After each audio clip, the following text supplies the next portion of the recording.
Hello and welcome to this Thursday edition of the World Report, viewers. I'm Arjun Samar Mahindran. Let's take a look at what's making headlines around the world.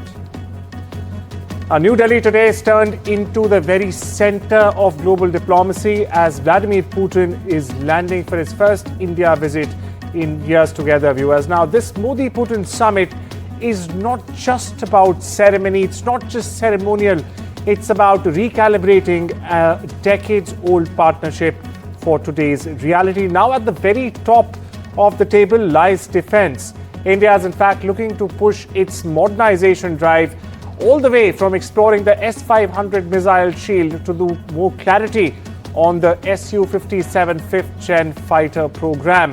Meanwhile, energy, industry, space and agriculture will round off the conversation with New Delhi keen on long-term oil security, new investments and tech sharing that actually delivers on the ground.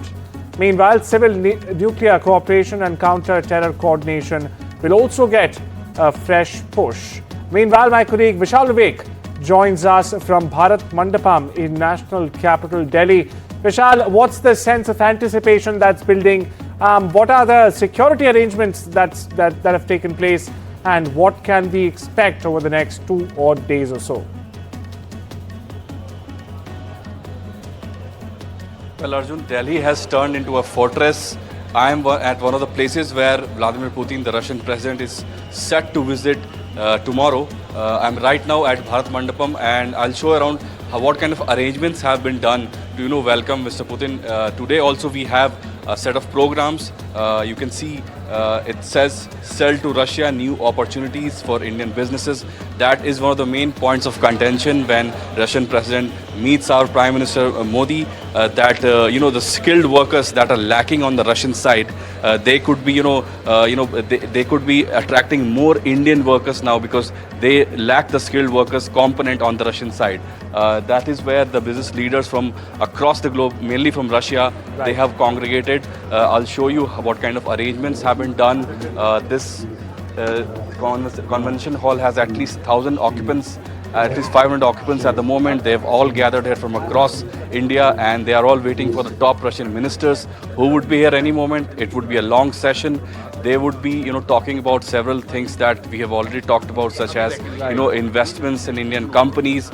We've heard from reports that Russian fertilizers could be sent to India now in, huge chunks. So these are some of the, main things that will be talked about when the business leaders come here, and also some Russian ministers are also expected to be here around 2:30 when that big event starts. Right, thank you so much for getting us the latest from Bharat Mandapam there, where a lot of events have also been planned on the very sidelines of this all-important Modi-Putin summit. Meanwhile, viewers, when the chips were down, India did not stand alone. In Operation Sindoor, an old friend indeed step in it did, with steel, speed and firepower alike. There's no points for guessing here who this partner really is. So quickly, let's break down how Russia's decades-deep partnership powered India's battlefield edge.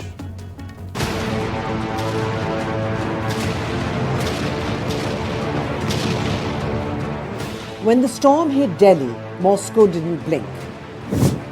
Because some friendships never fade. They forged themselves in fire, and in Operation Sindoor, that iron bond showed its strength again.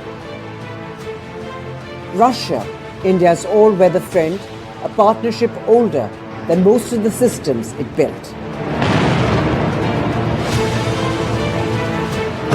The results were crystal clear on the front line. There were pinpoint strikes as silent shields defended Indian territory. All this while jets roared with intent above. At the tip of the spear was the BrahMos, and during Operation Sindoor, it spoke with devastating accuracy. Targets deep behind enemy lines hit with surgical precision, fast, fearless, and totally unmatched.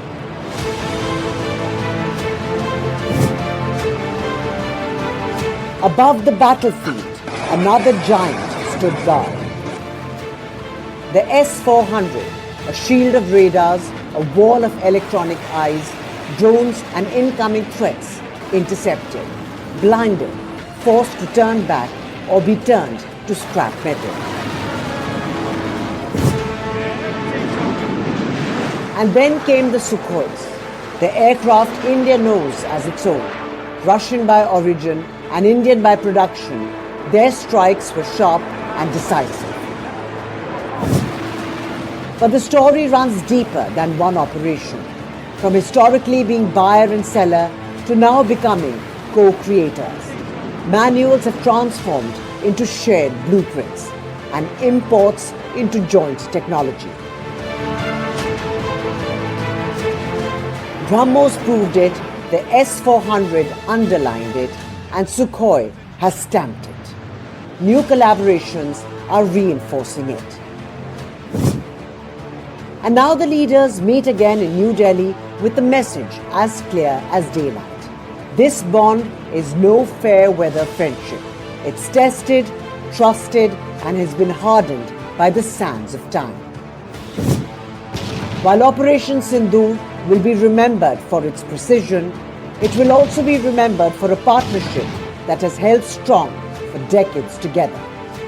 An unrivaled tale of two nations with one massive battlefield edge forged together.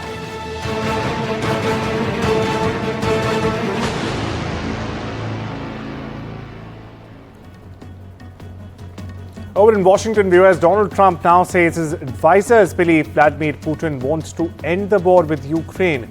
That's correct. US President Trump has said Vladimir Putin wants to end the Ukraine war even after US envoys left Moscow without a breakthrough earlier on Monday. Now, Trump says he believes Putin is open for ending the nearly 4-year-old war in Ukraine. His envoy Steve Witkoff and son-in-law Jared Kushner held hours of talks with Mr. Putin inside the Kremlin, around 5 hours of talks at that, but both sides say no compromise has been reached as of now. Moscow, however, called parts of the US plan unacceptable, including proposals for Ukraine to give up territory in the eastern Donbas region. Now, still, Trump has described the meeting as very good, going on to say that his team came away with the impression that Mr. Putin would like to end the war. Now, the envoys will now meet Ukraine's top negotiator Rustem Umerov in Florida for follow-up talks. Meanwhile, here's Trump for you. In Ukraine, Steve Witkoff and Jared Kushner were there last night with Vladimir Putin. Can you give us an update about those talks? It sounds from what the Kremlin is saying that they're not going to compromise. Can you tell us what you've... I don't know what the Kremlin's doing. I can tell you that they had a reasonably good meeting with President Putin. We're going to find out. It's a war that should have never been started. It's a war, if I were president, we had a rigged election. If I were president, that war would have never happened. It's a terrible thing. But I thought they had a very good meeting yesterday with President Putin. We'll see what happens. It's, when I was in this office and I talked about no cards, I said, you have no cards. That was the time to settle. I thought that would have been a much better time to settle. But they, in their wisdom, decided not to do that. They have a lot of things against them right now. But you have President Putin had a very good meeting yesterday with Jared Kushner and with Steve Witkoff. What comes out of that meeting, I can't tell you, because it does take two to tango. Ukraine, I think we have something pretty well worked out with them. They're very satisfied, considering. But the sad part is, if I were president, no war would have ever happened. They would have had 100% of their territory. Nothing would have happened. Well, we stay with Washington, where the U.S. House Democrats have released a large set of new photos and videos from Jeffrey Epstein's private island in the U.S. Virgin Islands. These images on your screens right now, viewers, show bedrooms, a room with a dentist chair, masks on a wall, and a chalkboard with the words power and deception. Now, there's also a no trespassing sign and a phone with a partly redacted speed dial list. Lawmakers say that these files, provided after a subpoena, only after a subpoena last month, are meant to increase public transparency. Investigators, however, note that the images do not reveal any new people connected to Epstein's crimes, but they do bring renewed attention to the case as the public, in fact, keeps on waiting for more documents promised by Donald Trump and the White House. Meanwhile, police in America's Delaware say they stopped a planned campus attack. Now, the statement comes after they arrested a former student who wrote about seeking martyrdom. That's right, 25-year-old Luqman Khan, a Pakistani-born US citizen, has been arrested after officers found him sitting in a closed park late last night and searched his truck when he acted suspiciously. Now, inside his truck, cops say they discovered a converted semi-automatic pistol, loaded high-capacity magazines, and viewers, a body armor plate as well. Now, just besides them, a notebook outlining plans to attack the University of Delaware campus police department right there on your screens right now. Now, this handwritten notes included a campus map, entry and exit routes, and even repeated references to kill all and martyrdom. Now, a later FBI search of his home also uncovered an AR-style rifle, a fully automatic Glock, additional magazines, and tactical gear as well. Meanwhile, investigators are now saying that the quick stop likely prevented a mass casualty event. Khan, meanwhile, remains in custody as the FBI continues its investigation. Meanwhile, my colleague Priyanka Deo gets us the latest from Chicago. They've arrested him. We just have to know now what's next. But it's a disturbing trend that's emerged across American campuses, I would say. It's a rise in individuals stockpiling weapons, writing attack manifestos, and mapping out potential targets, especially in universities, on the student body, and particularly on campus police. So this one has come out of Delaware. This was on November 24th. As you said, he's a Wilmington resident, which is one of the bigger cities in Delaware. Luqman Khan. He was arrested after officers found him in a closed park with a loaded .357 Glock fitted with a conversion brace that essentially turns a handgun into a machine gun. So what turned this from a routine weapons arrest into a major campus threat was everything else that was discovered. And this included multiple extended magazines, armor plates, a tactical vest, and critically, a handwritten notebook containing weapons, instructions, attack planning, evasion tactics, and a detailed sketch of the University of Delaware police station, including its entry and its exit points. Over in the Middle East, viewers, Israel said it launched an airstrike on a Hamas militant in southern Gaza late Wednesday in retaliation for an attack earlier on the same day that wounded 5 Israeli soldiers. Now, the strike was the latest test of a fragile ceasefire that has in fact mostly held up since early October. Now, this comes despite claims of violations by both Israel and Hamas. Meanwhile, Hamas has put out a statement condemning the Israeli strike in Khan Yunis. Earlier on Wednesday, that's yesterday, Israel received remains of what could be one of the last hostages in Gaza. In fact, the IDF said it would begin allowing Palestinians to leave the territory through a border crossing with Egypt. Chinese President Xi Jinping will hold talks with French President Emmanuel Macron in Beijing on Thursday. Now, at the invitation of President Xi, Macron arrived in Beijing on Wednesday for a state visit to China through Friday. It is Macron's 4th state visit to China and a reciprocal visit, in fact, to Xi's historic state visit to France only last year that, viewers, in fact marked the 60th anniversary of the establishment of the China-France diplomatic relations. Many Somalis on Wednesday criticized US President Donald Trump's remarks, calling Somalis garbage as racist. Now, Trump has become increasingly focused in recent weeks on Somalis living in the US, underlining repeatedly and saying that they have caused a lot of trouble in the country. Now, on Tuesday, a reporter said he did not want Somalis in the US because they contribute nothing, in Donald Trump's own words. Now, Trump soon after, a person familiar with planning said federal authorities are preparing a targeted immigration enforcement operation in Minnesota, that would primarily focus on Somali immigrants living unlawfully in the US. Meanwhile, we get you a reaction from Somalia.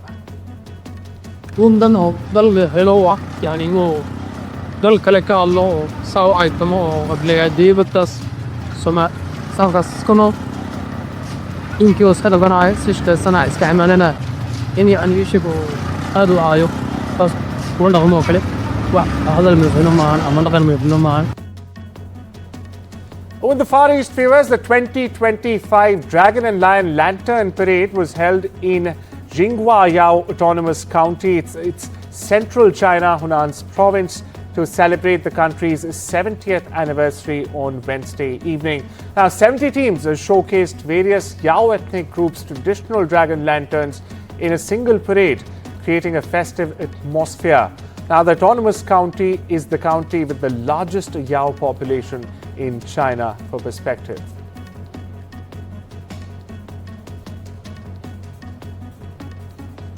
Over in the US, viewers, the Rockefeller Center Christmas tree, an icon, a real icon of New York City's holiday season, was lit up Wednesday night in Midtown Manhattan.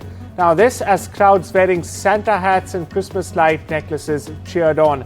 This year's towering evergreen is illuminated with more than 50,000 multicolored LED lights and is topped by a Swarovski star weighing more than 400 kilos. We'll leave you with these visuals. We'll be back right after this short break.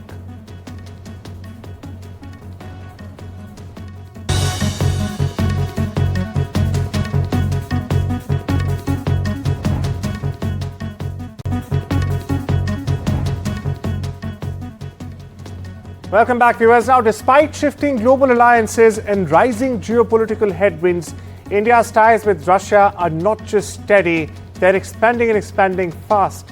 From discounted oil imports that have literally reshaped India's energy basket to cutting-edge defense deals, and of course a bold push on nuclear power and connectivity through the INSTC. This is a partnership, viewers, that is transforming. Now, this next report breaks down the numbers, the leverage, and the long game as both countries push towards a $100 billion partnership by 2030. Take a look. India's trade with Russia is at its highest ever, nearly 12 times what it was a decade ago. Fueled largely by India's purchases of discounted Russian crude. At the same time, Indian companies are pushing deeper into Russia's market with pharmaceuticals, machinery, food products, and IT services. Oil remains the biggest pillar. November imports hit a 5-month high even as Washington tightened sanctions on Russian producers. We are not the biggest purchasers of Russian oil, that is China. We are not the biggest purchasers of Russian LNG. We are a country where actually the Americans said for the last few years that we should do everything to stabilize the world energy markets, including buying oil from Russia. Incidentally, we also buy oil from America, and that amount has been increasing. Both sides now aim for $100 billion by 2030. Key to that target, new connectivity. The international north-south transport corridor is increasingly moving cargo at scale. And the planned Chennai-Vladivostok Sea Link aims to connect India's east coast directly to Russia's far east. Civil nuclear cooperation remains strong. Rosatom continues supplying fuel and technology for projects like the Kudankulam plant, a partnership Russia says India chose when other countries hesitated. Defense ties, despite India's diversification push, remain central. From submarines to air defense systems, Russian equipment still forms a large part of India's arsenal. Joint drills and upgrades to the Su-30 fleet keep the partnership active. India and Russia are also in talks to finalize a major deal for 5 more S-400 regiments, which would bring India's total to 10, one of its biggest long-range air defense deployments. From crude to nuclear fuel, from defense hardware to new transport corridors, the India-Russia economic story remains broad and resilient. And despite geopolitical pressure, both sides appear determined to deepen a relationship shaped by long-term strategic interests. Bureau Report for NDTV World. Well, that's all the updates and news we have for you this Thursday. Take care and have a wonderful day, viewers.